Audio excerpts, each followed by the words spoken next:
رسوله النبي الأمين المكين الحنين الرؤوف الرحيم.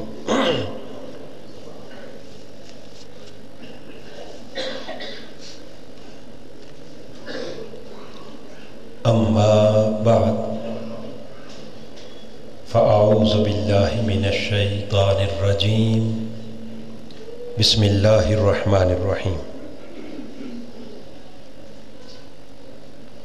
وَإِذْ أَخَذَ اللَّهُ مِيثَاقَ النَّبِيِّينَ لَمَا آتَيْتُكُم مِّن كِتَابٍ وَحِكْمَةٍ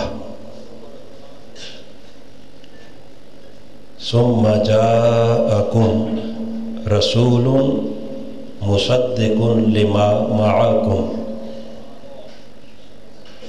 لَتُؤْمِنُنَّ بِهِ وَلَتَنْصُرُنَّهُ قَالَ أَأَقْرَرْتُمْ وَأَخَذْتُمْ عَلَى ذَلِكُمْ إِصْرِي قَالُوا أَقْرَرْنَا قَالَ فَاشْهَدُوا وَأَنَا مَعَكُمْ مِنَ الشَّاهِدِينَ. صدق اللہ مولانا العظیم.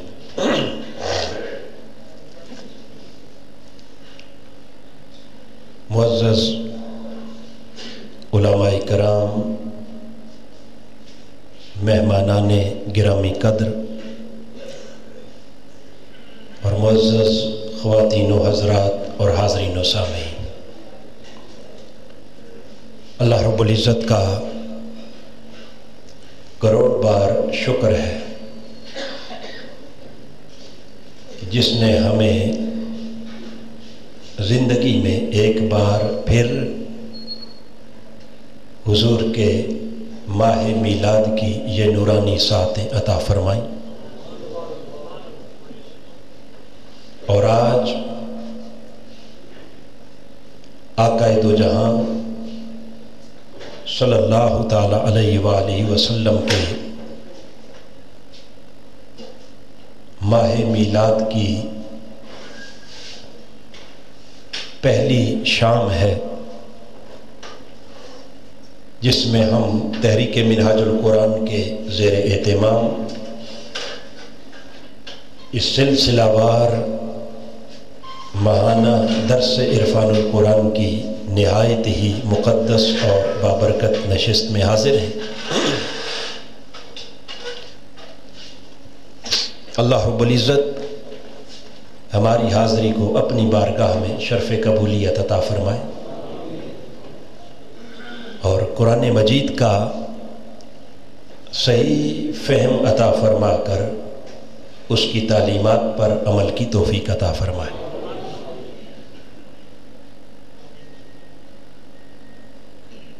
چونکہ آج ماہ میلاد النبی صلی اللہ تعالی علیہ وسلم کا آغاز ہے، لہذا ہمارے آج کے اس درس عرفان القرآن کا موضوع ہے استقبال میلاد مصطفیٰ صلی اللہ تعالی علیہ وسلم.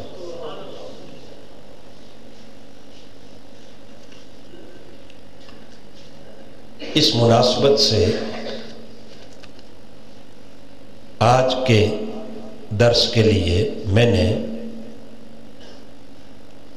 قرآن مجید کی سورہ آل عمران کی آیت نمبر 81 آپ احباب کے سامنے تلاوت کی ہے.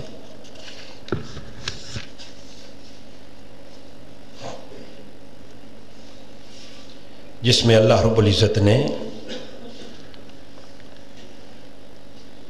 حضور نبی اکرم صلی اللہ تعالی علیہ وآلہ وسلم کی اس کائنات میں آمد اور حضور کی ولادت سے کئی ہزار برس پہلے عالم ارواح میں تمام انبیاء کرام کی ارواح سے ایک پختہ وعدہ لیا.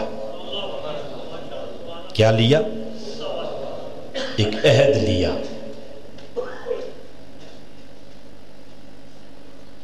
چونکہ اس مہینے کو ماہ جنوری کو تحریک منہاج القرآن استقبال میلاد کے مہینے کے طور پر منا رہی ہے،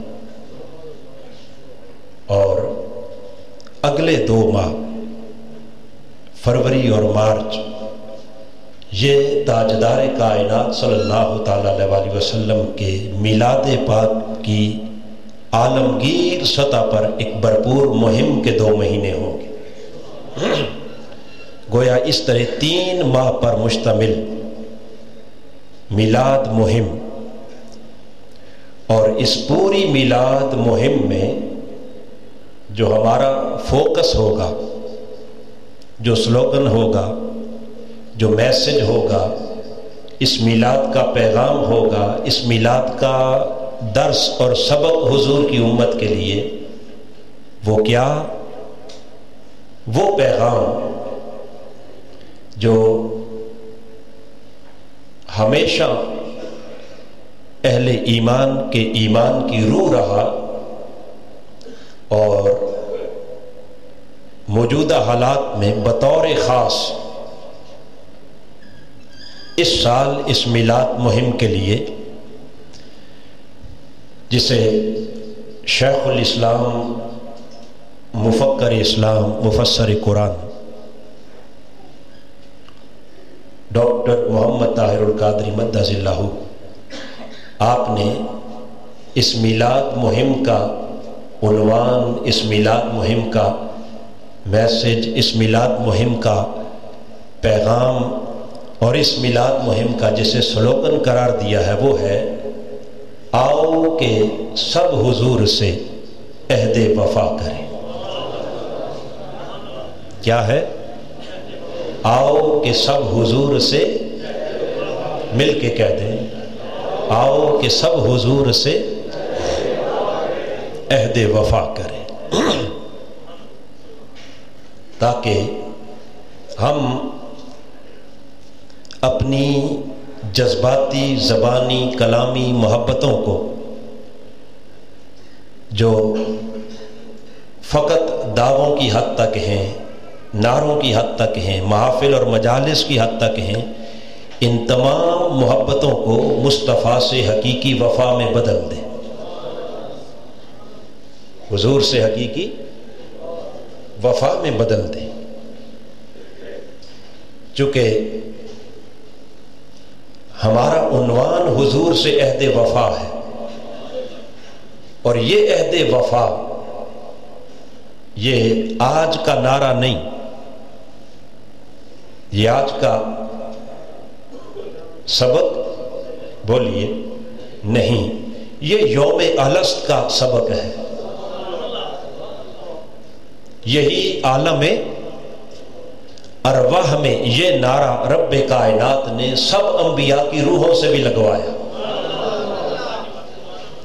انہیں نبوت دینے سے پہلے، انہیں رسالت عطا کرنے سے پہلے، اور انہیں اس عالی منصب پر لانے اور بٹھانے سے پہلے سب روحوں کو، انبیاء کی روحوں کو، سب رسولوں کی روحوں کو اکٹھا کر کے عالم ارواح میں ان سے جو وعدہ لیا، ان سے جو پختہ عہد لیا، وہ عہد کیا تھا؟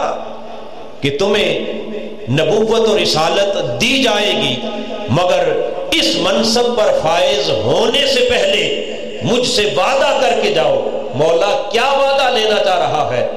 آؤ کہ سب حضور سے عہد وفا، مصطفیٰ سے وفا کا عہد، حضور سے بولیے. اس عہد وفا کو اور اس یوم الست کے اس میثاق کو، اس معاہدہ کو، اور ان کی تقریب حلف برداری کو رب کائنات نے سورہ آل عمران کی آیت نمبر 81 میں بیان کیا، اور اسے بیان کر کے پھر اپنے حبیب کو اس عہد کی یاد دلائی. اس عہد کی ارشاد فرمایا وَإِذْ أَخَذَ اللَّهُ مِيثَاقَ النَّبِيِّينَ، اے میرے حبیب صلی اللہ تعالی علیہ وآلہ وسلم آپ یاد کیجئے. آپ بولیے.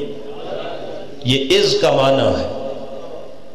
از کا، چونکہ اس لفظ از کے اندر اذکر محذوف ہوتا ہے جس کا معنی ہے یاد کیجئے.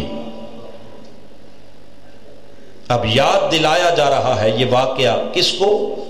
حضور علیہ السلام کو. کب یاد دلایا جا رہا ہے؟ صاف ظاہر ہے کہ یاد تو اس وقت دلایا جا رہا ہے جب قرآن اتر رہا تھا، جب حضور کی نبوت کا اعلان ہو چکا تھا، جب آقا کی ولادت کو 40 برس گزر چکے تھے. یاد اس وقت دلایا، مگر واقعہ کب کا ہے؟ واقعہ کب کا ہے؟ ولادت سے بھی ہزاروں لاکھوں برس پہلے، انبیاء کے دنیا پر تشریف لانے سے بھی پہلے کا واقعہ ہے. عالم ارواح کا بات ہو رہی ہے ہزاروں لاکھوں برس پہلے کی، مگر وہ بات کا انداز تو دیکھیے. اس بات کو حبیب کو یاد دلاتے ہوئے پیارے ذرا یاد تو کر اس واقعہ کو، یاد تو کر. بولیے. اب صاف ظاہر ہے کہ یہ انداز تکلم، گفتگو کا یہ انداز آپ کسی شخص کے ساتھ اس وقت اپناتے ہیں کہ جب اس واقعہ سے وہ شخصیت پہلے سے آگاہ ہو. پہلے سے بولیے. اور اگر آگاہ ہی نہیں تو یہ انداز نہیں ہوتا کہ یاد کیجئے جب ہم فلاں جگہ سیر کر رہے تھے. آپ جس سے بات کر رہے ہیں وہ حافظ آباد میں بیٹھا ہے اور آپ واقعہ بیان کر رہے ہیں لاہور کا، کراچی کا، اسلام آباد کا، جو آپ کے ساتھ اس وقت موجود ہی نہیں تھا. اسے کہہ رہے ہیں کہ جی یاد کیجئے کہ جب ہم اسلام آباد ایئرپورٹ سے کراچی کی طرف چلے. وہ کہے گا میں کیا یاد کروں، مجھے تو پتہ ہی نہیں. تو یہ ساری بات اس کو یاد دلائی جاتی ہے کہ جو اس سفر میں، اس واقعہ میں آپ کے ساتھ بولیے شامل اور شریک ہو. اب واقعہ ہے عالم ارواح کا، انبیاء علیہ السلام کے بھی دنیا میں آنے سے پہلے کا. اور اس واقعہ کو رب کائنات بیان کر رہا ہے حضور کی ولادت کے بھی 40 برس بعد جب قرآن اتر رہا، اس وقت یاد دلائی جا رہی ہے. اذ اخذ اللہ، اے میرے حبیب ذرا یاد تو کر اس عالم ارواح کے میثاق کو، اس عہد کو، اس وعدہ کو جو وعدہ میں نے سارے انبیاء کی روحوں سے لیا. باری تعالیٰ یاد دلانے کا یہ انداز از خود بتا رہا ہے کہ میرا مصطفیٰ لوگوں تمہاری نگاہوں کے سامنے جلوہ گر تو آج ہوا ہے، 40 برس پہلے ہوا ہے، مگر تمہیں کیا خبر کہ جب عہد میثاق کل انبیاء کی روحوں سے لیا جا رہا تھا اس وقت بھی نور مصطفیٰ اور روح مصطفیٰ وہاں اس عہد میں موجود تھے. کیونکہ سب سے پہلے مشیت کے انوار سے، سب سے پہلے مشیت کے انوار سے نقش روئے محمد بنایا گیا، پھر اسی نقش سے لے کے کچھ روشنی بزم کون و مکان کو سجایا.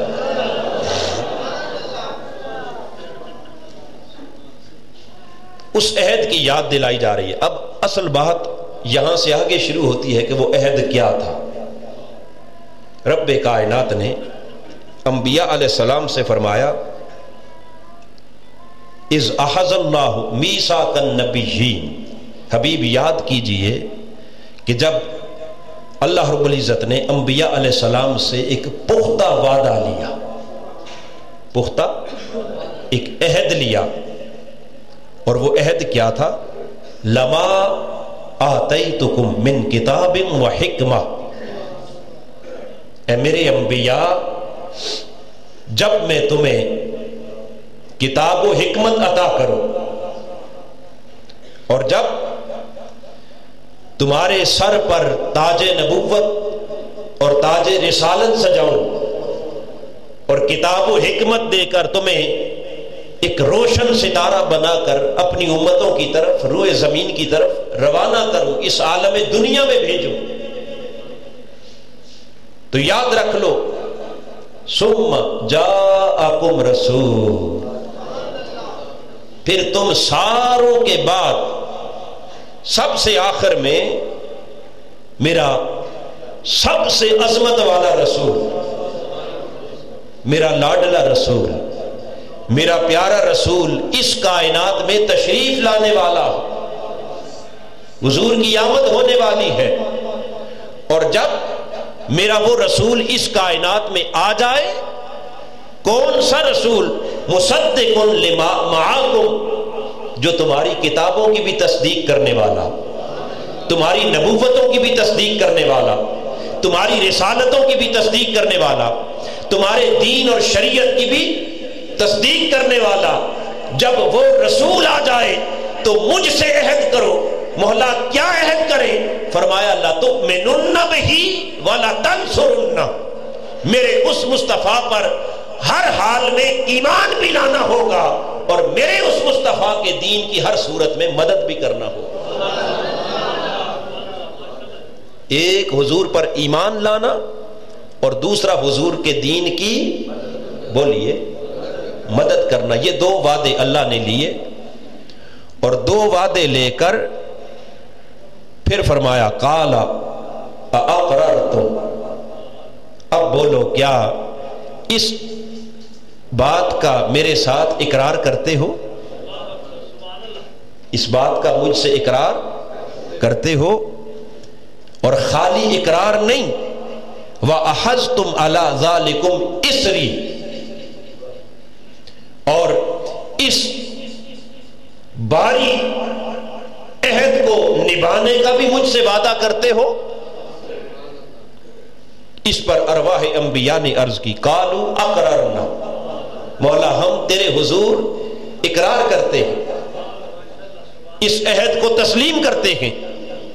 رب کائنات نے فرمایا اس عالم ارواح میں ہونے والے اس عہد کو ماننے والوں فاشہدوا، تم سارے گواہ رہنا، سارے اس بات کے گواہ رہنا، وَأَنَا مَعَكُمْ مِنَ الشَّاهِدِينَ، اور میں بھی تمہارے ساتھ اس بات کا گواہ ہوں کہ تمہیں نبوت اور رسالت اس شرط پر دے رہا ہوں کہ میرے مصطفیٰ کی غلامی بھی کرنا، میرے مصطفیٰ پر ایمان بھی لانا اور میرے مصطفیٰ کے دین کی مدد بھی کرنا۔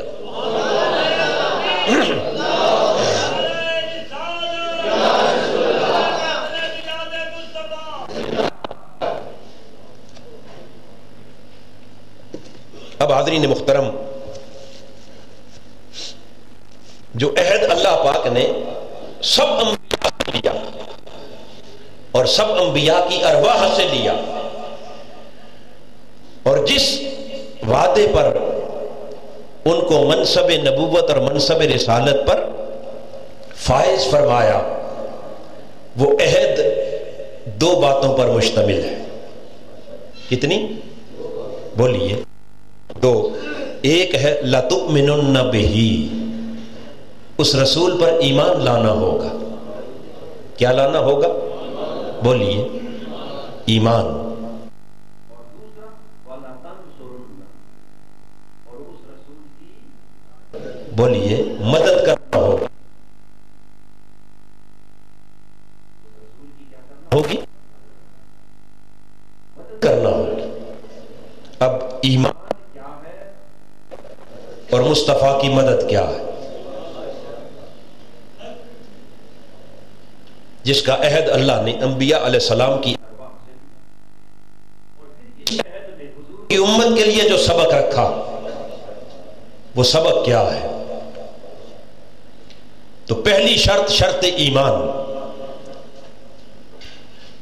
اور اسی عہد کو پھر مختلف جہتوں سے مختلف انداز سے اللہ رب العزت نے تاجدار کائنات صلی اللہ تعالی علیہ وسلم کی امت کے لیے بھی کامیابی اور کامرانی کی بنیادی شرط قرار دیا۔ سورہ اعراف کی آیت نمبر 157 کے اندر اس کے آخری حصہ میں اللہ پاک نے کامیابی کی 4 شرائط کو بیان کرتے ہوئے یہی وعدہ آقا علیہ الصلوۃ والسلام کے غلاموں سے بھی لیا اور فرمایا فالذین آمنوا بہ، جو میرے مصطفیٰ پر ایمان لائیں گے، وعزروہ، اور جو میرے مصطفیٰ کے ادب اور تعظیم کا حق ادا کرنے والے ہوں گے، وَنَصَرُوهُ، جو میرے مصطفیٰ کے دین کی مدد کرنے والے ہوں گے، وَاتَّبَعُوا نُورَ الَّذِي أُنزِلَ مَعَهُ، اور جو مصطفیٰ پر اترنے والے نور کی پیروی کرنے والے ہوں گے، أُولَئِكَ هُمُ الْمُفْلِحُونَ، یہی وہ خوش نصیب ہیں جو اس دنیا میں بھی کامیاب ہیں اور آخرت میں بھی کامیاب ہیں۔ تو اہل ایمان کے لیے اللہ نے جو کامیابی کی 4 شرائط قرار دیں، ایک حضور پر ایمان، دوسرا مصطفیٰ کی تعظیم، اور تیسرا حضور علیہ الصلوۃ والسلام کے دین کی مدد، اور چوتھا حضور پر اترنے والے قرآن کی اتباع۔ قرآن کی یہ 4 شرائط ہیں ہماری کامیابی کی، اور 2 وعدے ہیں سابقہ انبیاء سے، ایک وعدہ ایمان ہے اور ایک وعدہ نصرت دین ہے۔ ایمان کیا ہے؟ ایمان نام ہے کائنات کی ہر شے سے بڑھ کر مصطفیٰ سے محبت کا۔ ایمان کس شے کا نام ہے؟ بولیے، محبت رسول کا نام ایمان ہے۔ آقا علیہ الصلوۃ والسلام نے فرمایا لا یؤمن احدکم حتی اکون احب الیہ من والدہ ووالدہ والناس اجمعین۔ صحیح بخاری میں، صحیح مسلم میں متفق علیہ حدیث پاک اور صحاح ستہ کی جملہ کتب کے اندر آقا علیہ السلام نے فرمایا کہ جو شخص اپنے ماں باپ، اپنی اولاد اور کائنات کی ہر شے سے بڑھ کر مجھ سے محبت نہیں کرتا، لا یؤمن، حضور نے فرمایا کہ اس کا ایمان کامل ہو ہی نہیں سکتا۔ اس کا ایمان کامل، بولیے۔ اور دوسری روایت میں آقا علیہ السلام نے فرمایا والذی نفس محمد بیدہ لا یؤمن عبد حتی اکون احب الیہ من اہلہ و مالہ و نفسہ۔ فرمایا قسم ہے اس ذات کی جس کے قبضہ قدرت میں مجھ محمد کی جان ہے، تم میں سے کوئی شخص مومن کامل نہیں ہو سکتا جب تک کہ وہ اپنے اہل و عیال، اپنے مال اور حتیٰ کہ اپنی جان سے بھی بڑھ کر مجھ محمد مصطفیٰ سے محبت نہ کرے، اس وقت تک وہ کامل مومن کہلانے کا حقدار نہیں ہو سکتا۔ ایمان نام ہے حضور سے محبت کا، ہر شے سے بڑھ کر محبت، جان سے، مال سے، اولاد سے، والدین سے، کائنات کی ہر شے سے بڑھ کر اگر محبت ہے تو ایمان ہے، اور اگر محبت نہیں تو ایمان نہیں۔ گویا محبت جتنی کامل ہوگی ایمان اتنا کامل ہوگا، اور محبت میں اگر کوئی نقص رہ گیا تو سمجھ لے ایمان میں نقص رہ گیا۔ محبت ناقص ہوئی تو ایمان، بولیے، ناقص، اور اگر محبت کامل ہوئی تو ایمان کامل ہوگا۔ یہ وجہ ہے کہ سیدنا فاروق اعظم رضی اللہ تعالی عنہ آقا علیہ السلام کی بارگاہ میں جب عرض کی نا کہ یا رسول اللہ آپ مجھے ہر شے سے پیارے ہیں مگر جان سے پیارے نہیں، جان سے پیارے، اپنی جان ابھی آگے ہے، تو تاجدار کائنات نے فرمایا کہ عمر تیرا ایمان ابھی کامل نہیں، کلمہ پڑھ چکے ہیں، کفر کو چھوڑ کے آ چکے ہیں، لات منات عزا کو ٹھکرا کر مصطفیٰ کا کلمہ پڑھ کر صحابیت میں داخل ہو چکے ہیں، مگر اپنے احساسات، اپنے جذبات اور اپنی من کی کیفیات جب حضور کے سامنے بیان کی اور بات سیدھی کھڑی کر دی کہ آقا باقی تو ہر شے سے پیارے ہیں مگر ابھی جان سے بڑھ کر پیار نہیں ہوا، آقا علیہ الصلوۃ والسلام نے کفر کو ٹھکرا کر آنے والے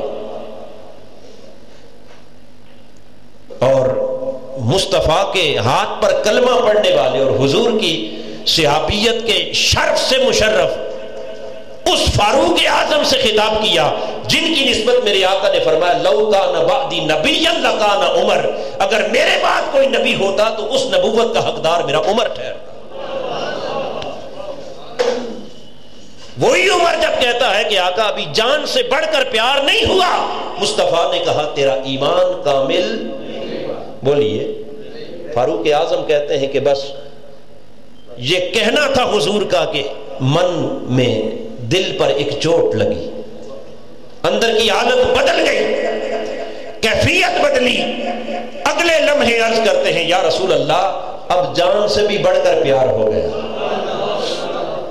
جان سے بھی، بولیے، بڑھ کر پیار ہو گیا، اب جان پیچھے رہ گئی، مصطفیٰ آپ آگے ہو گئے، آپ کی محبت جان سے بڑھ گئی۔ میرے آقا نے فرمایا الان یا عمر، عمر مبارک ہو تجھے، تیرا ایمان ایمان کامل ہو گیا، تیرا ایمان کیا ہو گیا؟ تو ایمان کا کمال آقا علیہ الصلوۃ والسلام نے محبت کے کمال سے مشروط کر دیا۔ کس سے مشروط کر دیا؟ بولیے، محبت سے۔ اب جب ایمان نام ہے محبت کا، ایمان نام ہے محبت کا، تو آمنو بہی، جو ان پر ایمان لائے، اس کا معنی یہ ہو گیا کہ جو ان کی محبت میں ساری محبتوں سے گزر گئے، جو ان کی محبت میں ساری محبتوں سے گزر گئے، جو ان کی محبت میں کامل ہو گئے۔ اور یہ تو آمنو بہی کا، اور لَتُؤْمِنُنَّ بِهِ، اب انبیاء سے جو عہد لیا جا رہا ہے کہ میرے مصطفیٰ پر ضرور بر ضرور ایمان لانا ہوگا، تو ضرور بر ضرور ایمان کیا ہے؟ ایمان کی تعریف محبت مصطفیٰ ہے، گویا رب کائنات ان کے ساتھ کیا ہے؟ ایمان کی تعریف محبت مصطفیٰ ہے، گویا رب کائنات ان کے سر پر تاج نبوت سجانے سے پہلے پختہ عہد لے رہا ہے کہ مجھ سے وعدہ کر کے جاؤ کہ دنیا میں جا کر اگر تمہارے زمانے میں میرا مصطفیٰ آ گیا، ہر شے کو چھوڑ کر ساری کائنات سے بڑھ کر میرے مصطفیٰ سے محبت کا حق ادا کرو۔ ایمان لانے کا معنی کیا ہو گیا کہ حضور سے، بولیے، محبت کرنا ہوگی۔ یہ انبیاء علیہ السلام سے عہد ہے، اور ادھر حضور کی امت سے فرمایا کہ جو ایمان لائے یعنی محبت میں کامل ہو گئے، اور پھر دوسری شرط آگے بیان کی، فرمایا وَعَزَّرُوهُ، ہمارے لیے اہل ایمان کے لیے کیا؟ ایمان کے بعد حضور کی تعظیم ہے، ادب ہے، کمال درجہ ادب، انتہا درجے کا ادب، بے حد و بے حساب ادب، ایسا ادب کہ جس کے نیچے، جس کے سامنے سارے آداب ہیچ ہو جائے، جس ادب کی کوئی حد اور کوئی انتہا، بولیے، اسے تعظیم نہیں کہا بلکہ تعزیر کہا۔ کیا کہا؟ بولیے، تعزیر۔ اور تعزیر اور تعظیم دونوں میں فرق کیا ہے؟ تعظیم اگر ادب حد کے اندر ہو تو تعظیم ہوتی ہے، اور اگر ادب حد سے گزر جائے تو تعظیم نہیں بلکہ تعزیر ہوتی ہے۔ کیا ہوتی ہے؟ بولیے، اس لیے کہ تعزیر حرکت میں آتی ہی تب ہے کہ جب حد ٹوٹ جائے. جب حد، بولیے نا، اگر حد کے اندر رہے تو تعزیر کا قانون حرکت میں، وہ تعزیرات شریعہ ہو یا تعزیرات پاکستان، تعزیر لگتی تب ہے کہ جب حد، بولیے، حد ٹوٹتی ہے تو کیا لگتی ہے؟ بولیے نا، تعزیر. اللہ پاک نے حضور کے ادب کے لیے تعزیر کا لفظ استعمال کر کے بتا دیا کہ لوگوں، ہر ایک کا ادب حد کے اندر ہے، مصطفیٰ کا ادب حد کے اندر نہیں بلکہ ساری حد مصطفیٰ کے ادب کے اندر ہے. یہ کمال درجے کا ادب. اب ایمان حضور کی محبت کا نام، اور ادب بھی بغیر محبت کے کامل نہیں ہو سکتا. ادب کوئی ایسی شے نہیں کہ جو مجبور کر کے زبردستی ڈنڈے کے زور پر کروائی جائے، اور پھر حد سے بڑھ کر ادب تو ممکن ہی نہیں کہ کوئی زبردستی کروا سکے. اس ادب کا محرک بھی محبت ہے، جو محبت انسان کو اس درجہ ادب پر مجبور کرتی ہے کہ محبوب کے قدموں سے لگنے والے پانی کا قطرہ بھی زمین پر گرنے نہ پائے. وہ شاخ اٹھا کر اسے چہرے اور سینے پر مل رہے ہیں. محبوب کا لعاب دہن ہے، وہ تھوک مبارک پھینکتے ہیں تو عاشق گرنے نہیں دیتے، اٹھا کر چہرے اور سینے پر مل لیتے ہیں. محبوب کے جسم پاک کا ایک بال بھی زمین پر گرنے اٹھا لیتے ہیں. محبوب کے پسینے کا قطرہ بھی زمین پر گرنے، خون کا قطرہ بھی زمین پر گرنے. یہ سارا ادب کون مجبور کر رہا ہے؟ کیا حضور نے کہا کہ میرے پسینے کو نیچے نہ لگنے دینا؟ آقا نے کہیں صحابہ سے کہا؟ بولیے. آقا نے فرمایا کہ میرے تھوک مبارک کو زمین پر نہ جانے دینا. کسی نے مجبور نہیں کر رکھا تھا. یہ ساری مجبوری محبت کی مجبوری تھی. عشق تھا، محبت تھی، ہر شے سے بڑھ کر وہ محبت انہیں ادب مصطفیٰ پر مجبور کر رہی تھی. گویا ادب وہ بھی محبت سے جنم لیتا ہے، ایمان وہ بھی محبت سے جنم لیتا ہے. گویا ایمان اور ادب اگر دونوں کو یکجا کر دے تو ایمان اور ادب دونوں کے اندر محبت مصطفیٰ صلی اللہ تعالی علیہ وسلم کا پیغام ہے. کس کا پیغام ہے؟ محبت کا. ایمان میں بھی محبت کا پیغام ہے اور ادب میں بھی کس کا پیغام ہے؟ بولیے، محبت کا پیغام. اب حاضرین محترم، محبت بھی ہوتی ہے کسی وجود سے. کس سے ہوتی ہے؟ کسی شخصیت سے. اور ادب بھی کس کا ہوتا ہے؟ شخصیت کا. ادب بھی کس کا ہوتا ہے؟ بولیے. ادب کسی فکر کا نہیں، کسی فلسفے کا نہیں. ادب کسی سسٹم کا نہیں، کوئی کسی خاص فکر، کسی سوچ کا، کسی فلسفے کا نہیں، بلکہ ادب ہوتا ہے کسی ذات کا، کسی شخصیت کا. اور محبت بھی ہوتی ہے کسی ذات سے، کسی شخصیت سے. لہذا رب کائنات نے حضور کی امت کو بھی جو سبق دیا، اور انبیاء سابقین سب انبیاء سے بھی جو پختہ عہد لیا، اس پختہ عہد کو دو حصوں پر مشتمل رکھا. پہلے حصے میں لَتُؤْمِنُنَّ بِهِ کہہ کر مصطفیٰ کے عشق اور ادب کی بات کی. اور عشق و ادب یہ دونوں تعلق رکھتے ہیں ذات سے. گویا رب کائنات نے فرمایا تمہیں منصب نبوت دے رہا ہوں، مگر اس منصب نبوت پر فائز ہونے سے پہلے مجھ سے پختہ عہد کرو. مولا کیا عہد؟ فرمایا پہلا وعدہ یہ ہے کہ مصطفیٰ کی ذات سے وفا کرو. مصطفیٰ کی، بولیے، ذات سے وفا کیا ہے؟ کہ محبت کا حق بھی ادا کرنا، ادب کا حق بھی. یہ تعلق ہے ذات سے. یہ تعلق کس سے ہے؟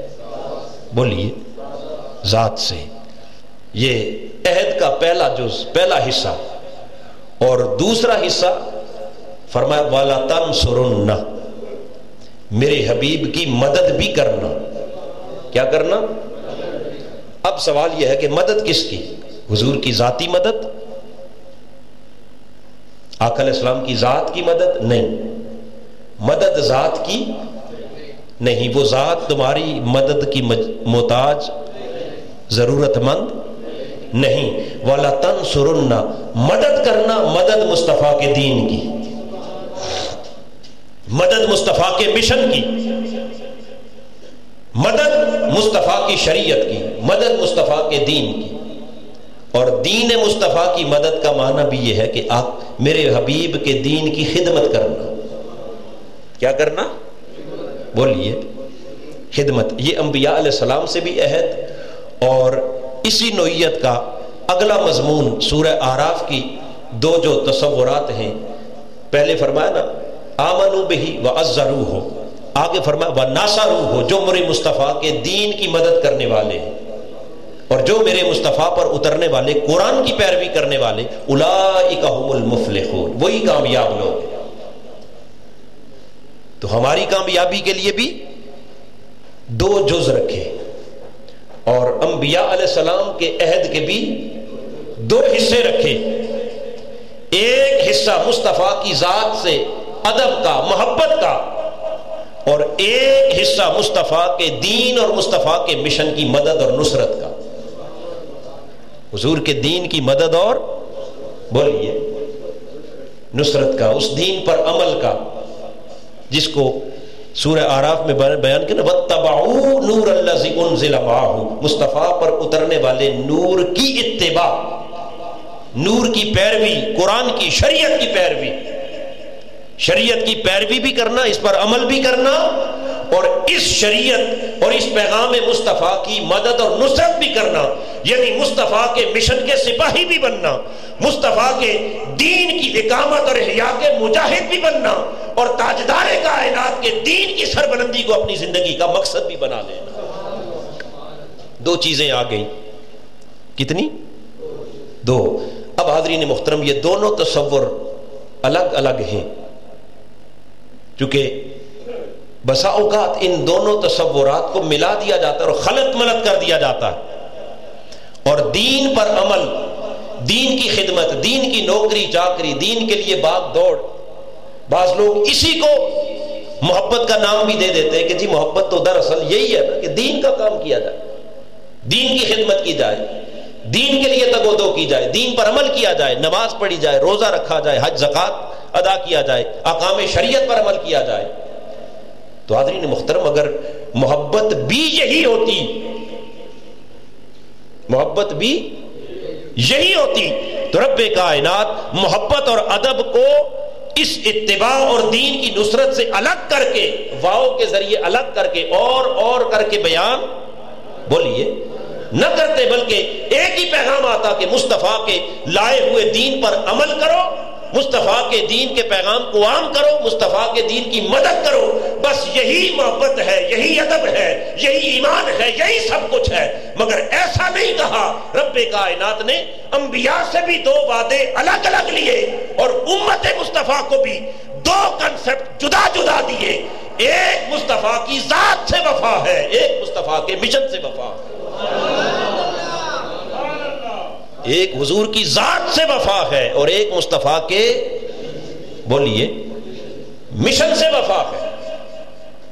تو جب ہم نے اپنا مقصود اور اپنا مشن حضور سے عہد وفا بنا لیا، تو پھر حضور سے عہد وفا کا معنی یہ ہوگا کہ آؤ حضور کی ذات سے بھی وفا کریں، مصطفیٰ کے مشن سے بھی کیا کریں؟ وفا کریں۔ یہ ہے والا تنصرن، ضرور بر ضرور ان کی کیا کرنا؟ مدد کرنا۔ یعنی مدد میں کنسپٹ یہ پایا جا رہا ہے کہ آقا علیہ الصلوۃ والسلام جب تشریف لائیں تو ان کے دین کی مدد، ان کے دین کی خدمت، نوکری چاکری، تم میں سے ہر ایک کو دین دے کے بھیجوں گا، ہر ایک کو شریعت دے کے بھیجوں گا، لیکن جب میرا حبیب آ جائے، ثم جاءکم رسول، جب مصطفیٰ کی آمد آ جائے، پھر اپنے اپنے سسٹم، اپنے اپنے نظام، اپنے اپنے دین، اپنی اپنی شریعتوں کو لے کے مت چلنا، وہ سارے ادیان مصطفیٰ کے قدموں پر قربان کر دینا، وہ ساری شریعت مصطفیٰ پر قربان کر دینا، وہ سارے نظام مصطفیٰ پر قربان کر دینا، اور سب کچھ چھوڑ چھاڑ کے مصطفیٰ انقلاب کے سپاہی بن جانا۔ یہ ہے وَلَا تَنْصُرُنَّ، یہ ہے مصطفیٰ کے مشن کی نصرت، یہ ہے مصطفیٰ کے دین کی مدد۔ اس پر فرمایا کہ اگر اقرار کرتے ہو، وعدہ کرتے ہو، تو پھر اس لائق اور قابل ہو کہ تمہارے سر پر نبوت اور رسالت کا تاج رکھا جائے۔ یہ عہد ان سے بھی لیا، اور یہی عہد پھر آقا علیہ الصلوۃ والسلام کی امت کے لیے ہے۔ کامیابی کی یہی شرط کہ اگر تاجدار کائنات صلی اللہ تعالی علیہ وسلم کے غلاموں تم بھی کامیابی چاہتے ہو تو ذات کے بھی وفادار رہنا اور مشن کے بھی، بولیے، وفادار رہنا، دین کے بھی وفادار رہنا، اس دین پر عمل پیرا بھی ہونا، اس دین کی اقامت اور احیاء کو اپنی زندگی کا مشن بھی بنانا، اس کے لیے قربانیاں بھی دینا، جان کی قربانی، مال کی قربانی، وقت کی قربانی، اپنی خواہشات کی قربانی، اپنی محبتوں کی قربانی، چاہتوں کی قربانی، اس سارے عمل سے گزر کر اگر مصطفیٰ کے دین کی خدمت کا حق ادا کر دیا اور مصطفیٰ سے محبت اور ادب کا حق ادا کر دیا، اولئک هم المفلحون۔ رب کائنات نے فرمایا دنیا اور آخرت دونوں جہان کی کامیابی کی ضمانت میں نے تمہیں عطا فرما دی، دونوں جہان کی کامیابی کی ضمانت میں نے تمہیں، بولیے، عطا کر دی۔ کنہیں؟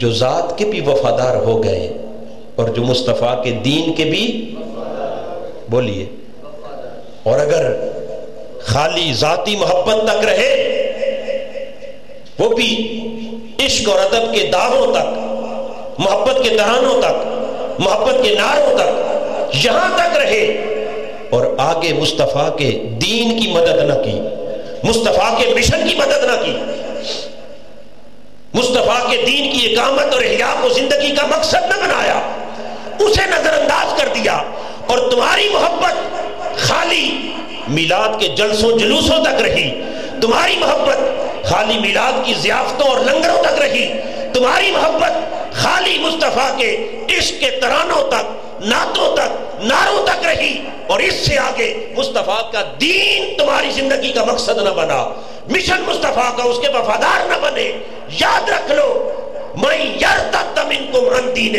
فسوف یأتی اللہ بقوم، اگر مصطفیٰ کے دین کے بے وفا ہوئے، رب فرماتا ہے میں تمہیں صفحہ ہستی سے مٹا دوں گا، تمہارا نام و نشان نہیں رہنے دوں گا، اور تمہیں مٹا کر تمہاری جگہ سوف یأتی اللہ بقوم، رب کہتا ہے میں تمہاری جگہ کسی اور کو لے آؤں گا،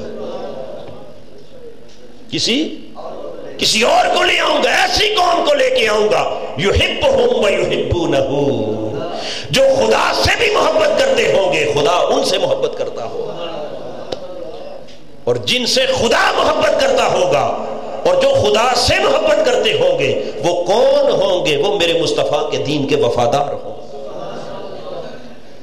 وہ مصطفیٰ کے دین کے کیا ہوں گے؟ بولیے، وفادار ہوں گے۔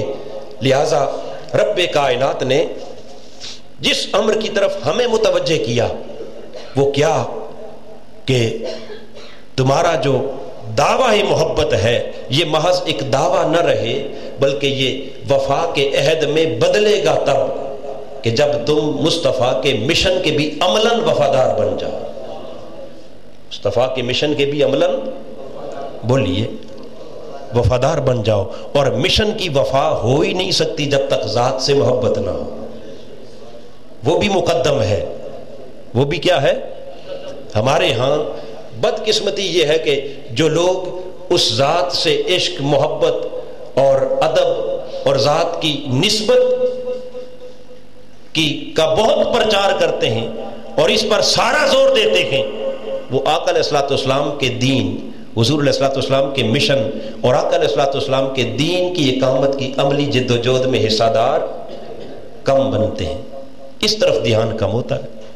اور کچھ لوگ جو آقا علیہ الصلوۃ والسلام کے دین پر عمل کی بات کرتے ہیں، شریعت کی بات کرتے ہیں، شریعت پر عمل کی بات کرتے ہیں، اس پر زور تو دیتے ہیں، مگر ایٹ دا سیم ٹائم کہتے ہیں کہ اس ذات کے ساتھ ذاتی نوعیت کی جو محبت ہے، عشق ہے، ادب ہے، دیوانگی ہے، جنون ہے، اس کا دین کے ساتھ کوئی تعلق نہیں، اس کی ضرورت نہیں ہے، بس خالی یہ نماز روزہ کر لیے ہی کافی۔ تو دونوں کی بات ادھوری ہے۔ کامل کامیابی نہ ادھر ہے نہ ادھر ہے۔ خالی روکھے سوکھے نماز روزے جو عشق سے، ادب سے، محبت سے، اس کیفیات سے خالی ہوں، وہ بھی کامیابی کی منزل تک نہیں لے جا سکتے۔ اور خالی عشق کے دعوے اور نعرے جو عمل سے خالی ہوں، جو مصطفیٰ کے دین کے درد سے خالی ہوں، جو آقا کے دین کی اقامت اور احیاء کے مشن سے خالی ہوں، وہ بھی منزل کامیابی تک لے جا نہیں سکتے۔ ضرورت اس بات کی ہے کہ من مصطفیٰ کے عشق سے سرشار ہو اور تن مصطفیٰ کے قدموں پر نثار ہو۔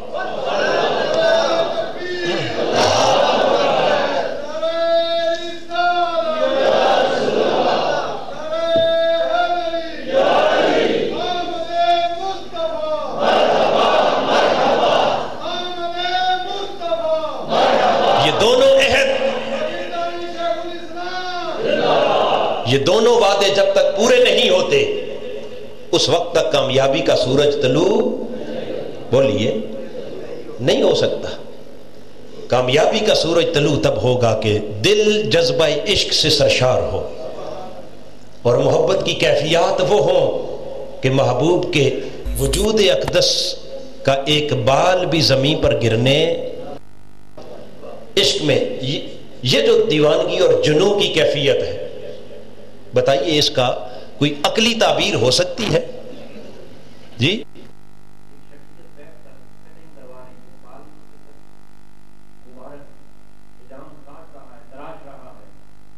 کچھ ٹکڑا بھی زمین پر نہ گرنے پر، یہ کوئی عقلی تعبیر ہے اس کی؟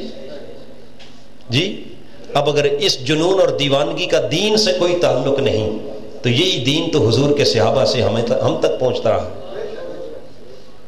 ایک شخصیت وضو کر رہی ہے، اس کے ہاتھوں سے کوئی پانی مس ہو کے گر رہا ہے، کوئی چہرے سے گر رہا ہے، کوئی قدموں سے گر رہا ہے، اور کچھ دیوانے ارد گرد آ کر، اور 1 2 4 نہیں بلکہ حدیبیہ کے مقام پر 1400 ہیں۔ کتنے ہیں؟ 1400۔ اور ہر کوئی چاہتا ہے کہ محبوب کے قدموں سے گرنے والا پانی کا قطرہ مجھے مل جائے۔ کوئی پانی کا قطرہ پا کر اسے چہرے اور سینے پر ملتا ہے، اور کسی کا ہاتھ وہاں تک نہیں پہنچتا تو وہ دوسرے کے گیلے ہاتھوں سے ہاتھ مل کر چہرے پر مل رہا ہے۔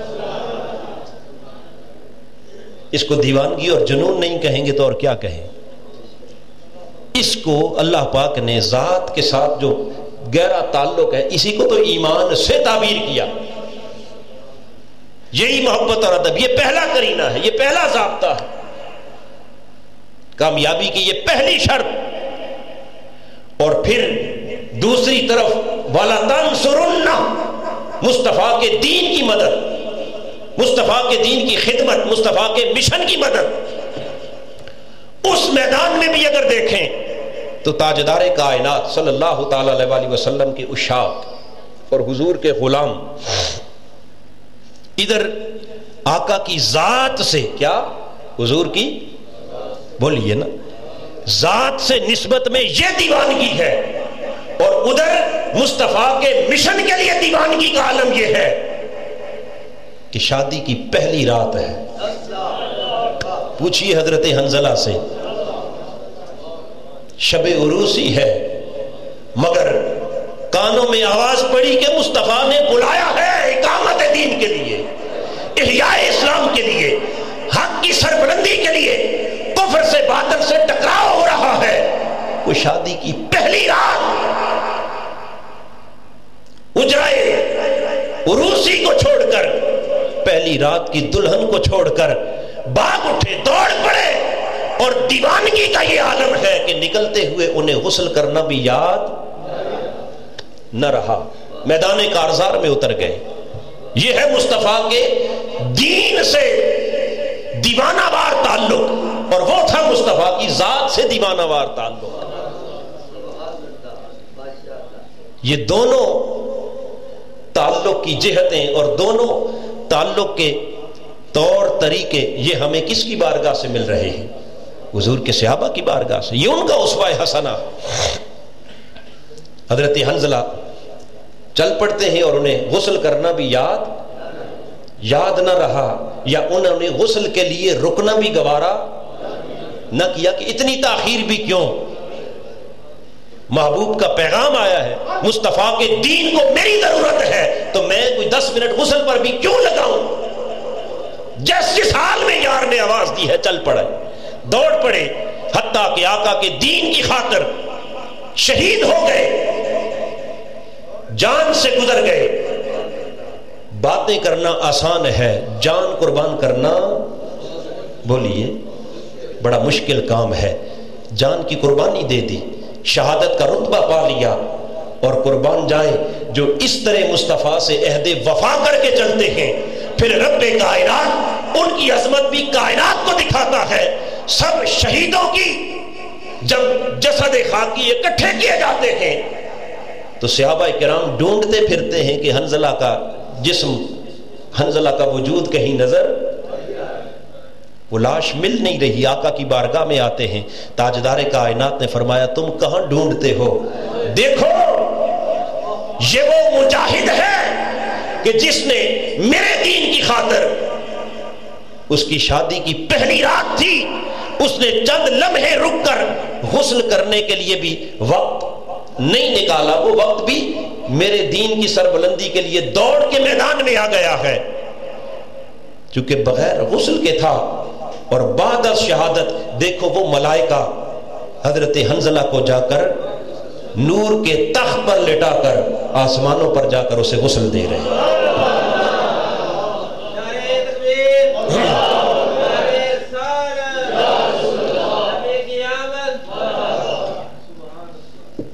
حاضرین محترم، یہ دین سے بھی وفا ہے اور مصطفیٰ کی ذات سے بھی وفا ہے. ہمارا عجب فلسفہ ہے کہ اگر دین کی بات کریں تو ذات گوارا نہیں، اور ذات سے عشق کرے تو دین کو پس پش ڈال دیتے ہیں، دین کو نظر انداز کر دیتے ہیں. دین کی طرف رجوع دھیان ہی کوئی نہیں ہے. دین کی دھجیاں سامنے اڑ رہی ہیں. دین مصطفیٰ صلی اللہ تعالی علیہ وسلم بے یار و مددگار ہے، اور ہم خالی روکھے سوکھے عشق اور محبت کے دعوے لے کر اپنے پیار کا اظہار تو کر رہے ہیں، مگر مصطفیٰ کے دین کی غیرت کا پسینہ ہماری پیشانی پر. مصطفیٰ کا نظام تباہ و برباد کیا جا رہا، ظلم کی تاریک رات ہے، انصاف ذبح ہو رہا ہے، انسانیت سسک رہی ہے، لوگ بنیادی حقوق کے لیے ترس رہے ہیں، اور ساری کائنات کے اوپر ظلم کی ایک تاریک رات چھائی ہوئی ہے.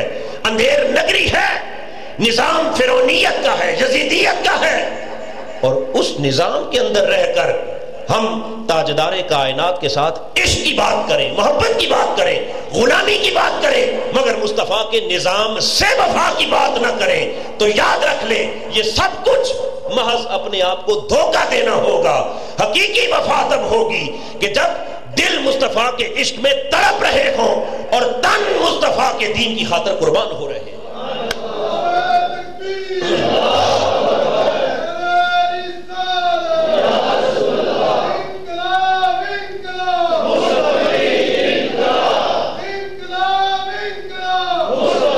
اگر حضور کے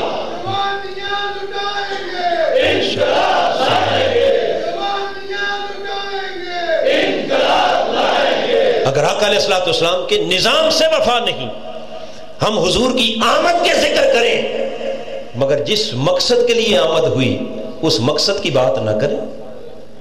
سارا مہینہ مصطفیٰ کے میلاد منائیں اور اس میلاد میں صرف ان کی آمد کا ذکر ہو کہ حضور اس شان سے آئے، ایسے آئے، اس شان کے ساتھ آئے، یہ معجزات ہوئے، یہ عظمتیں لے کے آئے، یہ شانیں لے کے آئے، مگر اگلی بات نہ کرے کہ آئے کیوں. آئے مانا وہ ساری شانیں جو کچھ ہم بیان کر سکتے ہیں، میرے مصطفیٰ کی شانیں اس سے بھی بڑھ کر ہیں. بعد از خدا بزرگ تو ہی قصہ مختصر، ان شانوں کا حق نہیں ادا کر سکتے، مگر اس سے ایک قدم آگے بھی تو جائیں کہ وہ آئے کیوں. لِيُظْهِرَهُ عَلَى الدِّينِ كُلِّهِ، وہ رب کہتا ہے وَوَالَّذِي أَرْسَلَ رَسُولَهُ بِالْهُدَى وَدِينِ الْحَقِّ، میں نے اپنے حبیب کو ہدایت اور دین حق دے کر بھیجا اس لیے لِيُظْهِرَهُ عَلَى الدِّينِ كُلِّهِ، تاکہ میرا مصطفیٰ تمام باطل ادیان کا خاتمہ کر دے، باطل نظاموں کا تخت الٹ دے، ظلم کی تاریک رات کو ختم کر دے اور اپنے لائے ہوئے مصطفی انقلاب کے جھنڈے کو سربلند کر دے، دین حق کو تمام باطل ادیان پر غالب کر دے۔ وَلَوْ كَرِهَ الْكَافِرُونَ، اگرچہ یہ بات کفر کو باطل کو کتنی ہی ناگوار کیوں نہ گزرے، مگر ہم نے تو اپنے حبیب کو بھیجا اس لیے ہے تاکہ حق کے نظام کو تمام باطل نظاموں پر غالب کر دے۔ یہ وجہ ہے کہ آقا علیہ السلام نے حجۃ الوداع کے موقع پر 1.25 لاکھ صحابہ کرام کے سامنے جو اپنا تاریخ ساز خطبہ ارشاد فرمایا، اور جس خطبہ میں پوری انسانیت کو ایک نیا نظام حیات عطا کیا، اس خطبہ حجۃ الوداع میں میرے آقا نے فرمایا کہ آج کے دن میں پچھلے تمام باطل ادیان کو اپنے قدموں کے نیچے روندنے کا اعلان کرتا، اور دنیا کو ایک نیا نظام جس میں انسانی حقوق بھی ہیں، جس میں مساوات بھی ہے، جس میں عدل بھی ہے، جس میں انصاف بھی ہے، جس میں احسان بھی ہے، جس میں بلائی بھی ہے، خیرخواہی بھی ہے، انسانی حقوق بھی ہیں، جس میں حقوق اللہ بھی ہیں، حقوق العباد بھی ہیں، پورا ایک جامع نظام آقا علیہ السلام نے انسانیت کو عطا کر دیا، اور اسی جامع نظام کی نسبت رب کائنات نے انبیاء علیہ السلام سے بھی فرمایا وَلَتَنْصُرُنَّ، میرے مصطفیٰ کے اس مشن کے مددگار رہنا، اور اسی مشن کی مدد آج ہماری کامیابی اور ہماری نجات کا بھی ذریعہ ہے۔ اگر اس کے ساتھ ہم وفادار نہیں تو پھر یقیناً محض ایک دعوے کی حد تک اور ایک نعرے کی حد تک غلامی رسول میں موت بھی قبول ہے۔ اس طرح کے 1000 نعرے بھی لگاتے رہیں تو یاد رکھ لیں کہ مصطفیٰ سے وفا کا حق ادا بولیے نہیں ہوگا۔ وفا کا حق تب ادا ہوگا کہ جب مصطفیٰ کے مشن سے وفا ہوگی، حضور کے دین سے وفا ہوگی، اور مصطفیٰ کے مشن کو اپنی زندگی کا مشن بنانا ہوگا، اس مصطفی قافلے کا سپاہی بننا ہوگا، اس مصطفی مشن کا مجاہد بننا ہوگا، اس عملی جدوجہد میں شامل ہونا ہوگا، اور اپنی بساط بر اس ظلم کے نظام سے ٹکرانا ہوگا، اس ظلم کے تخت کو الٹنا ہوگا، ظلم کے نظام کو پاش پاش کر کے مصطفی انقلاب کا سویرا طلوع کرنا ہوگا۔ اگر اس کے لیے تیار نہیں اور اس کے آگے ہمارے مفادات آڑے آ جائیں تو پھر خالی میلاد کی رسمیں نبھانے سے حضور کی محبت اور وفا کا حق ادا بولیے نہیں ہوگا۔ لہذا آج کے دن اور اس ماہ میلاد النبی میں منہاج القرآن کا میسج اور پیغام آقا علیہ السلام کی امت کے نام، جس میں کہ حضور سے عہد وفا کی طرف متوجہ کیا گیا، آؤ کہ ہم حضور سے بولیے عہد وفا کریں، تو اس عہد وفا سے مراد خالی زبانی کلامی وفا کا اظہار نہیں، بلکہ عملاً آقا علیہ السلام کی ذات کے بھی وفادار بن جائیں اور حضور کے مشن کے بھی بولیے کیا بن جائیں، وفادار بن جائیں۔ حاضرین محترم، بس اسی درس پر، اسی سبق پر اور اسی پیغام پر مشتمل انشاءاللہ یہ میلاد کی مہم 3 مہینے تک چلتی رہے گی، اور ہمارا عزم ہے کہ انشاءاللہ آقا علیہ السلام کے میلاد کے عنوان سے تحریک منہاج القرآن کے پلیٹ فارم پر دنیا بھر کے اندر، پاکستان میں بھی اور پاکستان سے باہر بھی 10,000 میلاد کے عنوان سے تقریبات اور پروگرامز، اس میں میلاد کانفرنسز بھی ہو سکتی ہیں، میلاد سیمینارز ہو سکتے ہیں، میلاد ریلیز ہوں گی، میلاد مارچ ہوں گے، میلاد کے جلوس ہوں گے، کئی عنوانات سے میلاد کے پروگرام، اور یہ 10,000 پروگرامز جو میلاد مہم کے سلسلہ میں ہوں گے، ان میں سے ہر ایک پروگرام کا میسج یہی ہوگا کہ آؤ ہم حضور سے عہد وفا کیا کریں، عہد وفا کریں۔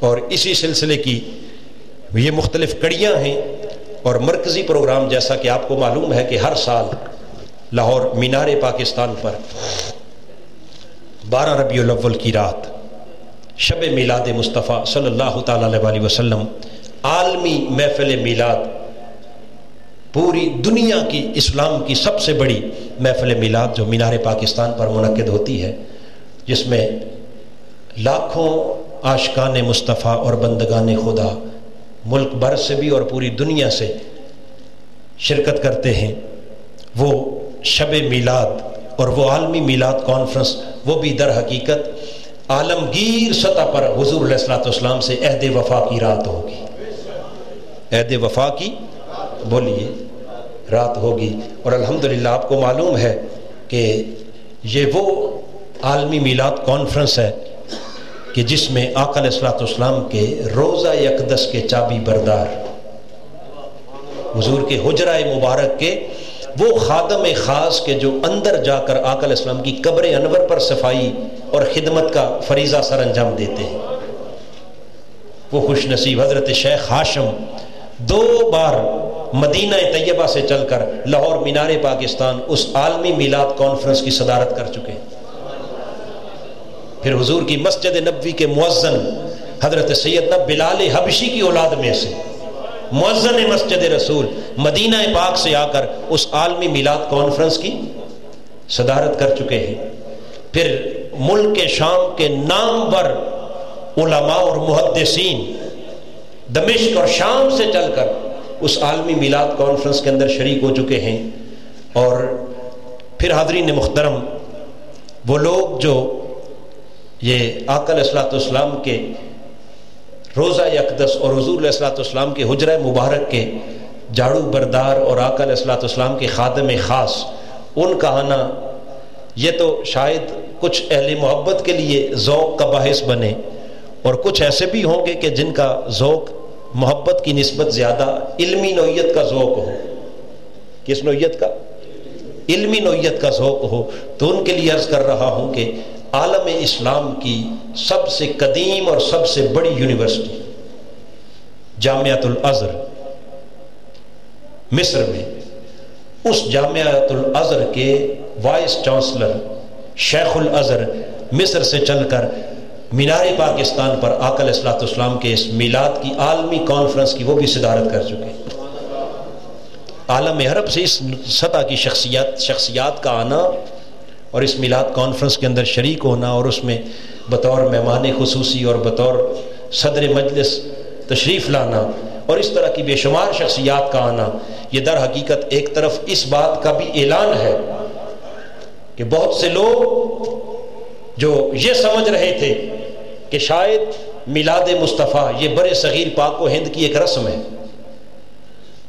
یہ پاکستان، انڈیا، بنگلہ دیش کے لوگوں کی ایک علاقائی رسم ہے، اس کا عالم عرب کے ساتھ اور دنیا اسلام کے ساتھ اس کا کوئی تعلق نہیں ہے، وہ جان لیں کہ مدینہ طیبہ سے اور مکہ مکرمہ کی سرزمین سے اور عرب سے اور شام، دمشق اور مصر سے اور پھر شیخ الازہر جیسی شخصیات کا اس مجلس میلاد کے اندر آ کر شریک ہونا، شامل ہونا، صدارت کرنا، یہ در حقیقت اس بات کا اعلان تھا کہ میلاد مصطفیٰ یہ بر صغیر پاک و ہند کے لوگوں کی کوئی علاقائی رسم نہیں، بلکہ شرق سے غرب تک اور عرب سے عجم تک عاشقان مصطفیٰ اور غلامان رسول کے دلوں کی دھڑکن میرے مصطفیٰ کی محفل میلاد ہے۔ یہ میلاد کا تصور صرف اس علاقائی اور اس خطے کی حد تک نہیں بلکہ پوری دنیا میں، اور حضور شیخ الاسلام کی یہ کتاب سامنے موجود ہے میلاد النبی کے نام سے، یہ آپ کو سامنے دکھائی دے رہی ہے، کم و بیش 1000 صفحات پر مشتمل یہ کتاب ہے۔ کتنے؟ میلاد النبی کے عنوان سے اس کتاب کے اندر آپ نے آقا علیہ الصلوۃ والسلام کے میلاد کی تاریخ کو بیان کرتے ہوئے ان ادوار کا ذکر کیا کہ سرزمین مکہ اور مدینہ میں یہ 2 صدیاں ہوئی، 200 سال، کہ جب سے یہ میلاد عرب میں مکہ اور مدینہ کی سرزمین پر اس طرح سیلیبریٹ نہیں کیا جاتا، مگر اس سے پہلے کا ایک طویل زمانہ ایسا بھی گزرا ہے کہ میرے مصطفیٰ کے میلاد کا جلوس کعبۃ اللہ سے نکلتا تھا اور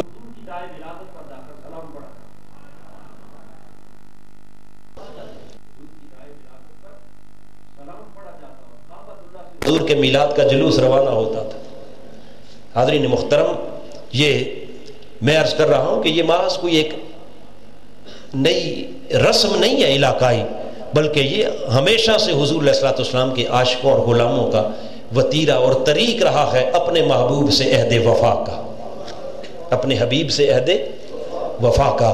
تو آخری عرض یہ ہے کہ اس عالمی میلاد کانفرنس کے اندر آپ احباب از خود بھی اور خالی آپ نہیں، بلکہ آپ اپنے اعزاء اقارب، اہل و عیال، بہن بھائی، والدین اور جہاں جہاں تک آپ کا حلقہ احباب ہے، ان لوگوں کو حضور علیہ السلام کے اس عالمی میلاد کی کانفرنس کی دعوت دے کر اپنے ساتھ لائیں، شریک کریں، تاکہ یہاں ہم انفرادی طور پر علاقائی سطح پر چند سو لوگ بیٹھ کر جہاں عہد وفا کر رہے ہیں، وہاں آقا کی شب میلاد اور وقت ولادت مصطفیٰ لاکھوں انسان اجتماعی طور پر آقا علیہ الصلوۃ والسلام کی بارگاہ میں عہد وفا کر سکیں.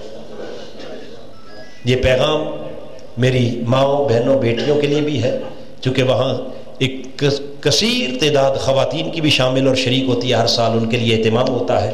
فیملیز کے ساتھ آپ لوگ اس عالمی میلاد کانفرنس کے اندر بھی شریک ہوں، تاکہ یہ عہد وفا ہمارا نتیجہ خیز ہو اور رب کائنات آقا کے میلاد کے صدقے میں اس امت کے اوپر وہ وقت لائے، اس ملک پر، اس قوم کے اوپر، کہ تاجدار کائنات کے میلاد کے تصدق سے اور حضور سے عہد وفا کے تصدق سے رب کائنات اس قوم کی اور اس امت کی قسمت اور مقدر کو بدل دے اور ہمارے احوال اور ہمارے اعمال کی اصلاح فرمائے. وما علینا الا البلاغ المبین. ہمارے آج کے معزز مہمانان خصوصی، میں ان سے گزارش کروں گا کہ وہ 2 منٹ کے لیے تشریف لائیں اور اپنے خیالات کا اظہار فرمائیں. میں گزارش کروں گا محترم جناب حامد تسکین حجازی صاحب، چیئرمین پریس کلب حافظ آباد، کہ وہ تشریف لائیں، قرآن کے متعلق اپنے خیالات کا اظہار فرمائیں. جناب حامد تسکین حجازی صاحب.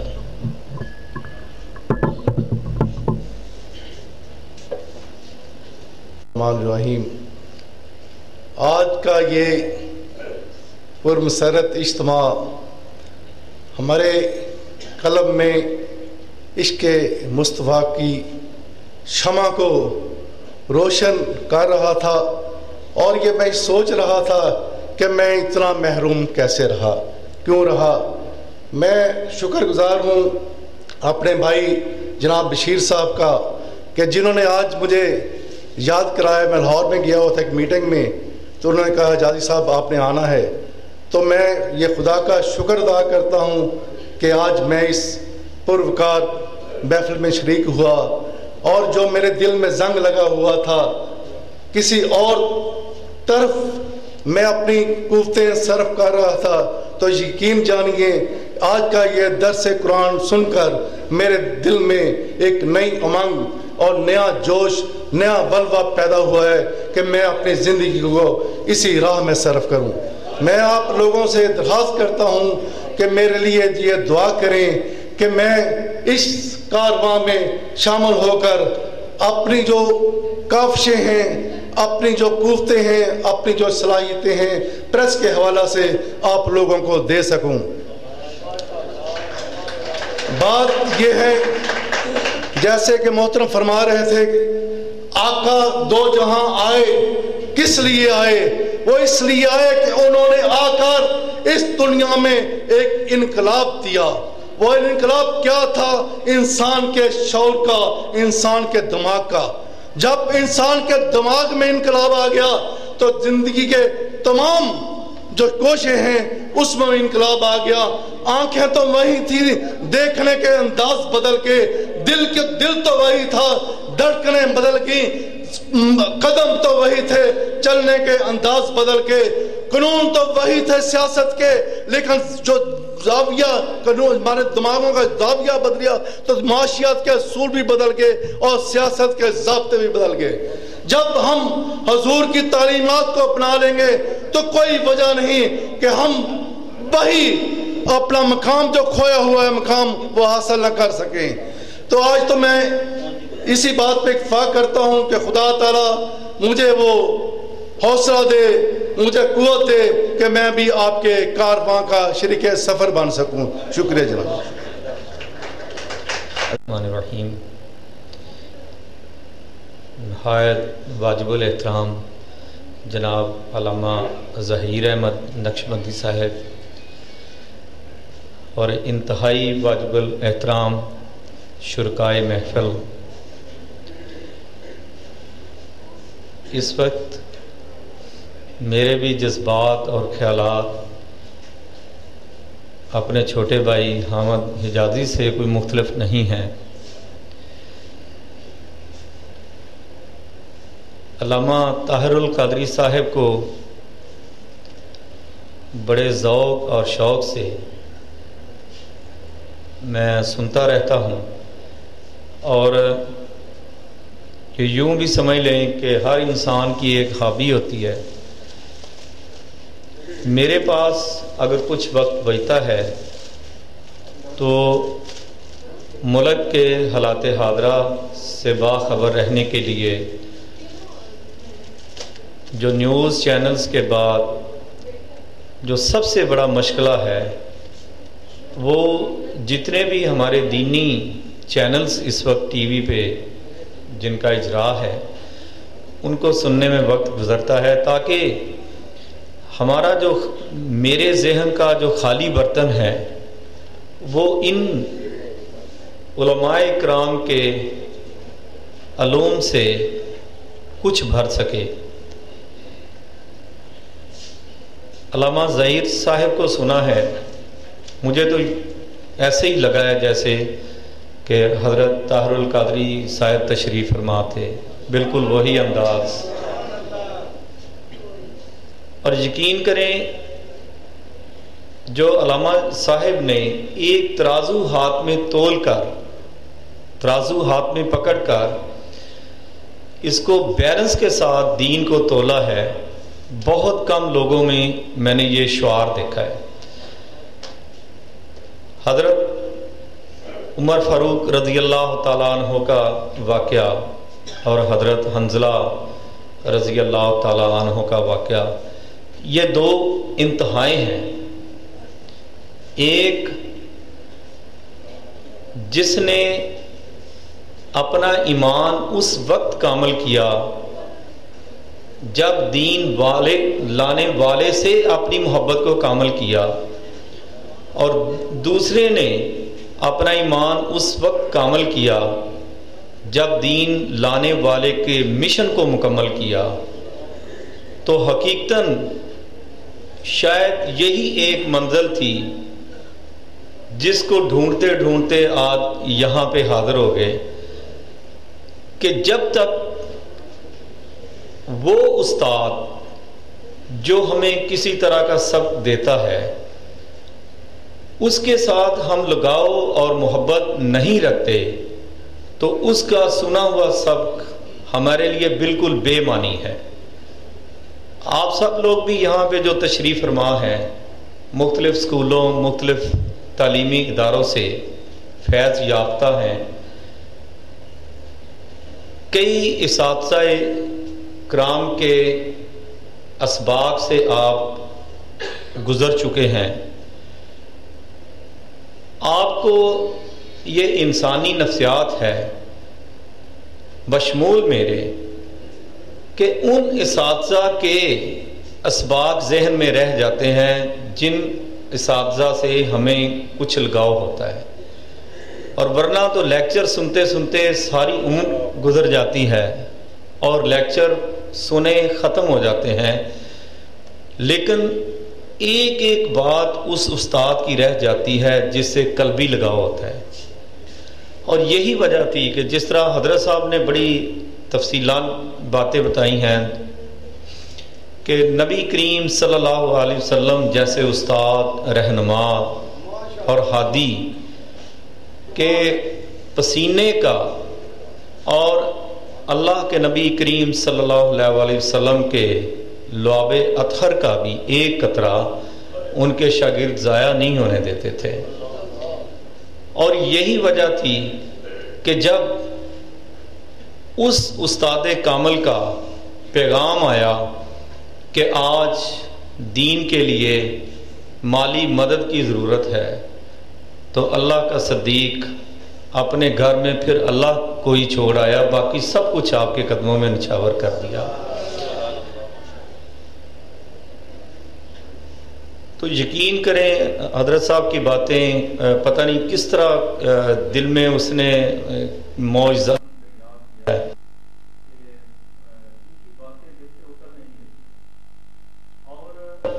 ایک سچی راہ انہوں نے دکھائی ہے۔ میں کیونکہ حضرت علامہ طاہر القادری صاحب کے باتیں سنتا رہتا ہوں، مجھے ذاتی طور پہ اسی سلسلہ میں زیادہ تر میں ڈاکٹر ذاکر نائک صاحب کو بڑے شوق و ذوق سے سنتا ہوں، صرف اس لیے کہ ایک طرف اگر ڈاکٹر ذاکر نائک صاحب نے بین المذاہب اپنا کام جاری رکھا ہوا ہے، بین المذاہب مکالمے کے علاوہ ہمارے جو دین کے ادوار ہیں جو 14 صدیوں پہ مشتمل ہیں، اور اولیاء کرام کا، مشائخ الاسلام کا جتنے ادوار ہیں اور ان کا کردار ہے جو کہ آج تک ہماری نظروں سے اوجھل رہا ہے، اس کو اجاگر کرنے میں انہوں نے ایک بڑا بلند کردار ادا کیا ہے، اور اس کے لیے وہ بجا طور پر خراج تحسین کے لائق ہیں۔ تو آج ادارہ منہاج القرآن کا میں شکر گزار ہوں کہ انہوں نے اس ناچیز کو اس قابل سمجھا کہ آپ کی آج کی اس پر رونق محفل جو کہ میرے پیارے آقا دو جہاں نبی کریم صلی اللہ علیہ وسلم کے نام نامی کے صدقے یہاں پہ منعقد ہوئی ہے، انہوں نے مجھے یہاں پہ آنے کی دعوت دی۔ میں سب حضرات کا، بشیر رحمانی صاحب کا، ان کی پوری ٹیم کا، حافظ آباد کے جتنے مشائخ اور علماء یہاں پہ تشریف فرما ہیں، ان کا شکر گزار ہوں کہ انہوں نے ہمیں علامہ ظہیر احمد نقش بندی جیسے آدمیوں سے کچھ سننے کا موقع بہم پہنچایا۔ اللہ آپ سب کو اس کی جزا اور اس کا اجر دے۔